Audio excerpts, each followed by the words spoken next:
Shana Tova. The pandemic of the past 6 months has shaken our lives, our world, and our faith. To help us come to terms with COVID-19 on the eve of Rosh HaShanah 5781, Rabbi Pachter and I bring you this conversation about life, God, and hope.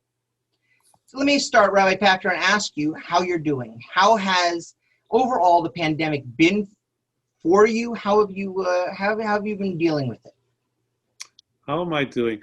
I give the answer I say to just about every question I get. I'm okay. But let me tell you what okay means. I have thought about this is like going through stages of grief, as if someone in our family had passed away. At first, this is back in March, it was denial. I just couldn't believe it. I heard we were going to have to stay home and wear masks, and can't believe it. That's not going to happen to us. And then, like the stages of grief, it turned to anger. I was angry about what was happening to me, to us. I became fearful. What if we can't get food? What if we can't get supplies? What if something happens to my parents in Florida and I can't safely get on an airplane? And then, like grief, it turned to peace and acceptance. We've come to peace with things. For example, Naomi and I spend a lot more time together. We cook and eat dinner together every night. We weren't doing that. And I take walks, long walks, hour-long walk. It's just so peaceful and comforting. And I changed like others. Zoom is just incredible. You like it? I love it. I love going to shul on Zoom. Our Passover Seder, we had a family reunion, our extended family. It was in memory of what would have been my grandmother's 120th birthday, 30 or more people together. I see my parents and I see my kids through Zoom. So it's frightening to be living in these times, to wonder, will it ever be the same again, and when, if so? But we're doing okay. I'm okay. Rabbi, I bet no one asks you that question. How are you doing? Some people do, but thank you. Likewise, look, it's been hard. There have been some really hard things. My kids missed summer camp. My kids missed seeing their friends, having interaction with their peers. It was amazing. Today I took Noam to his locker setup, and he screamed in the back, "I'm going to school! I'm going to school!" He was so excited just to go, because it's been hard. But there have also been amazing new opportunities. This is the first time that I can remember since my wedding, that my family and Shauna's family and both of Shauna's parents and my brothers were all together celebrating something. We all celebrated Passover, and we had a Seder all together. And that's unbelievable. We had something very similar. It was very nice. It's just, and we've had a chance to reflect on what's really important, and that's been really great. So there's been good stuff. It's been challenging, but all kinds of new opportunities have come up. But Rabbi Pachter, as we know, the high holidays are just around the corner, and it's a time when we focus on deep ideas, prayers such as Unatan Tokef, about who will live and who will die, being written in the book of life. God writing us in the book of life. So I have to ask you that we have to address the elephant in the room is, where is God with COVID-19? How do we put this together as we approach the high holidays with God and this pandemic? That is a great question, and I agree. We have to ask ourselves that question, and it's not easy to answer. This is the high holidays when we talk about, as you said, God judges us. God determines our fate. And I wonder, on one hand, how do we answer that question when we have seen so many people, about 1 in 50 Americans, contract this virus? 1 in 2,000 Americans die from this virus. It's so frightening. And we wonder if God is the master of justice and mercy. Where is the justice? Where is the mercy? I remember when I was in the hospital 10 years ago and someone asked me, the question, why do you think God did this to you? And I remember answering, no, God didn't do this to me. In fact, God saved me. I'm alive. But I sometimes did wonder on my own, why did God do this to me? So on one hand, that's the way I'm thinking. So, but tell me, I mean, it's a little depressing. Did God do this? This COVID, where is God in this whole thing? I mean, do you have a positive outlook, or is it a little more pessimistic? Where is God in this whole thing? So I said, that's one side of the way I'm thinking. The other side, I'm drawn to the teaching of Kabbalah, Lurianic Kabbalah, which teaches that creation came about when the entire world was just God, the oneness of God. And in order for there to be a world with people in it, with the universe as we now know it, that oneness of God had to contract. And that's what the mystics called tzimtzum. And so God contracted. God wished there to be a world with people. But in doing so, God allowed for imperfection. The only way that we could exist through God's contraction was there to be imperfection in the world. And so I think maybe that's what's happening here. There is imperfection, and COVID-19 is just one example of that imperfection. So those are the two ways that I'm thinking about this. Now, how about you? What do you think about God in this world? That imperfection, though? I mean, it's imperfection, and we just leave it? Or is there something that we can do about this imperfection? Well, there is, and thank you for raising that. Of course, the mystics also teach about tikkun olam, which means to repair the world. That's what we're talking about before Shabbat with our learning about justice and tzedek and tikkun olam, right? I've heard that. I've enjoyed that. In fact, coincidentally, we're also studying about tikkun olam in my Talmud class on Sunday morning in Tractate Gittin. And so tikkun olam means that there is something we can do about what is wrong, what needs to be fixed. That's what tikkun olam means, to fix what's wrong in the world. And so, for example, Rabbi, I know that you walked in Detroit with clergy of other faiths on behalf of justice, to bring justice into this world. I know that there are members of our congregation who have brought food and love and comfort to those who provide medical care, to those who are first responders. That's tikkun olam. They're doing something to fix that which is broken. When I walk in my neighborhood and neighbors who used to be strangers now wave to me and I wave back and we smile and we nod, that's tikkun olam, because we're making more goodness in what otherwise would not be there. So there is tikkun olam. Okay, so let me interrupt for a second. Please. And it's beautiful. I also believe in the concept of tikkun olam is the mission of the Jewish people, repairing the world. But the pandemic began for us here in the United States right before Passover. And so Passover plays into my thinking about COVID-19. And in the Passover story, God directly brought the plagues. As I understand the model that you set up, the Kabbalistic model that you explained, God contracted to make room for the world and didn't really bring the plagues. There's imperfections that God allowed to be, so God didn't bring the plagues. So how does that play in? Well, I'm not sure that that's the totality of the story. Thinking about God is a complex question. There are complex answers. So on one hand, that is the mystical notion of creation.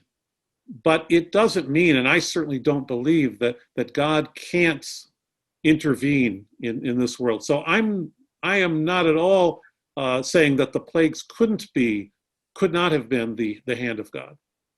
But go on with what you were saying. Okay, so at our community Seder, Marcel Halberstadt asked, just as we were taking our drops of wine for each of the plagues, and I was about to lick my finger actually, finishing the 10 plagues, and Marcel said, wait a second, shouldn't we take another drop for the plague of COVID-19?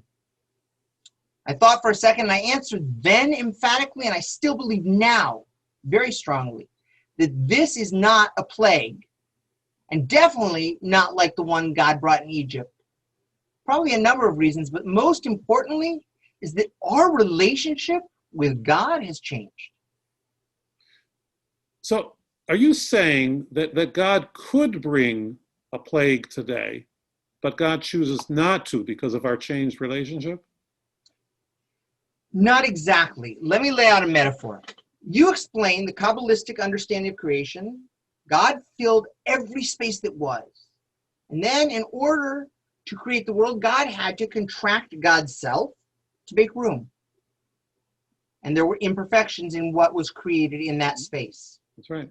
Similar to how parents have to make room for a new child that is born, both in space, physically, and in their time. They have to take time away from themselves to take care of a child. And as you and I know, kids are not just snuggles and pure goodness all the time. But the reality is you have a lot more experience with this than I do. And I'm going to ask you in this conversation, don't tell me about the plagues that are bound to come with teenage years, because I don't need to hear about them. I'll just accept them as they are. It's not so bad. That's the metaphor. It's not so bad. I do love your imagery of God as a parent. I think that helps us truly appreciate both the role of parents and God's role in this world. Tell me more, though. Where are you going with this? Okay. I think there's a big difference where you and I come in this idea. In the Kabbalistic model, God moved over to make room for the world with the possibility of imperfections. And we have to pick up the pieces. Basically, that model says God went cold turkey, hands off. What we might call the watchmaker version of God. God wound up the watch and let it tick on its own. Mm-hmm. What I'm saying is there has to be a slower transition for God to leave the world on its own. Throughout the narrative of the plagues and the subsequent exodus from Egypt, God was intimately involved. The Torah tells us God brought us out of Egypt with a yad chazakah uzroa netuya, a mighty hand and an outstretched arm. But as time progressed, God withdrew more and more directly until, as the Talmud teaches us, that prophecy and God's direct interaction with human ends with Ezra and Nehemiah. The rabbis of our tradition were aware of this. They weren't saying that God was diminished. Rather, the relationship changed, and God wanted us to figure it out on our own and draw strength and inspiration from God. So you mentioned that we look at things differently a little bit, and here's another difference that I think that we have. I am not certain at all that it's God's relationship with us that's changed. I believe that history helps us see things in a different way. And so had you and I lived in Egypt, we might not have known what was happening and why it was happening, but we have the benefit of 3,000 years of history to say, aha, God was active in their lives. God was saving the Israelites. God was bringing plagues upon the Egyptians. Today, it's hard for us to see God's role, but it doesn't mean that it's not there. And so perhaps in 1,000 years from now, people will look back at 2020 and say, of course, COVID-19, that was God involved in the world. We're not sure. I think history makes us see what doesn't seem apparent at the time. But I'd like to go back to your metaphor that you quoted from the Torah. God saved our ancestors with an outstretched arm. Is there an outstretched arm of God today, so to speak? I think the best way to answer that is probably to look at one of the prayers that we say over and over during the high holidays. We say and recite the 13 attributes, the Shlosh Esrei Midot of God, many times. We say, Adonai, Adonai, El Rachum V'Chanun, Erech Apayim V'Rav Chesed V'Emet, Notzer Chesed La'alafim Notzer Avon V'Fesha Chatat Benakeh. the Lord, a God, compassionate, gracious, slow to anger, abounding in kindness and faithfulness, extending kindness to the thousandth generation, forgiving iniquity, transgression, and sin. But Rabbi Pachter, you and I know that the actual verse in the Torah doesn't end there. The rabbis, in making the prayer book, ended it there, but the Torah goes on to say, Lo yanakeh poker avon avot al banim ve'al bnei banim. And God does not forgive all the sins. God visits the iniquity of the parents upon the children and the children's children, the third, up to the third and fourth generations. The rabbis who established our prayer tradition wanted the prayers to reflect our relationship with God, not a biblical relationship with God, but ours. They realized that God had become and has become an endless well of chesed, loving kindness, and rachamim, compassion, for us to draw on and act in the world. That's the relationship, and that's why the prayer book says just that part. That's beautiful. I love your understanding God's role through us, through chesed, through loving kindness. And I also agree with you that it's not helpful to think of God as bringing a plague upon us through the form of a virus. But definitely not. I still would like to press you a little bit. Is there any way that we can connect God to this virus a little bit more specifically? So what I found helpful in thinking about it, when I'm pushed into a corner by myself or by you, in this, is thinking about something I read by Rabbi Nissim, who was a rabbi in 13th century Europe, in the 1300s in Europe during the Black Plague. And Rabbi Nissim did not deny that God, as the master of the world, Ribono Shel Haolam, had something to do with the plague. At the same time, he wrote explicitly, this is not a punishment. We don't understand why it's here, but it is not a punishment. And then he went on at the end of his essay to write that more than any other time during this plague, our job is to partner with God to bring healing and to reveal God as a source of kindness and compassion. Those are the words he used, chesed and rachamim. He says we must reveal God's chesed and rachamim through our actions. And that was written in the 1300s, and I think that it's still very applicable today. That's beautiful too, and that's a good way to understand what's happening today. It's what we need to do. Rabbi Pachter, our theme for this year that you and I and others decided on for our community was finding resilience and hope as we face challenges together. So I think we should end our conversation with the question of, where are you finding hope? Well, I find hope. I do find hope. First, I find hope in evidence that we already see, that people, where they are wearing masks and practicing social distance, and where they are able to be cared for by medical professionals, we see improvements. We see positive changes. And so I'm hopeful that this will continue. When people do what is needed and do what is right, that there will be improvements and we will get past this. I also am going to bring up sports, and you knew that I would. It would not be a true Rabbi Pachter conversation without that. So thank you. So what I love about sports is not seeing my team win. That's fun, but that's not my love. My love is in that in sports, we see athletes doing things that we never thought possible. Just when we thought we saw a man or woman run as fast as any human being could, we see someone run faster, jump higher. We see athletes score a hole-in-one or bowl a 300 game. We see athletes doing what we thought was impossible and making it possible. There is a human will, there is a human spirit to take on the challenges in front of us and to succeed. And I am hopeful that that will happen in this case too, that slowly but surely we will overcome this virus and we will be better people for it.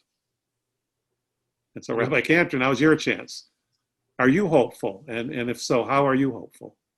Some days, but in general, yes, I am. I think literally and metaphorically, we have been able to see into people's lives in ways that we never have before. When we began having services over Zoom, I was very concerned initially with my children who would burst in or make noise in the hallway as people do because I was in my home. And at first I tried to shush them and chase them out. And then people texted me and even said out loud, "Rabbi, stop, leave them alone. That's what makes it real." There was a new level of empathy for what we were all going through. People recognize something really important. It's not that we're all in the same boat, but rather we're all in the same storm. But each of us has a different boat, our own boat. Some of our boats are yachts with entire staff to help. And some of our boats are rickety rowboats where one of the oars is broken. And people have been able to see this and understand this in new ways that has brought about a new sense of empathy that I think is really beautiful and gives me hope about how we can really be empathetic towards one another and really recognize that we each have our own things and we have to help each other. Well said. Well said. Rabbi Pachter, this has been wonderful and a really fantastic conversation. I agree. I want to wish you and Naomi and your boys a Shana Tova, and of course a Shana Tova to our entire community. And I join you in wishing our community Shana Tova, and to you and Shana and your children. And this has been a wonderful experience having this conversation with you and sharing it with our community. Amen. Amen. Rabbi Pachter and I would love to hear how you are finding hope in these days through the pandemic. We welcome you to share your thoughts with us on sources of hope by emailing hope@bnaimoshe.org. We will collect these sources, we'll compile them into one document, and we will share them anonymously, meaning your name will not be attached, with the entire community, so that we can share our hope and hopefully bring new sources of light and blessing to everybody. Shana Tova. Shana Tova. Nai, nai, nai, nai, nai, nai, nai, nai, nai, nai, nai.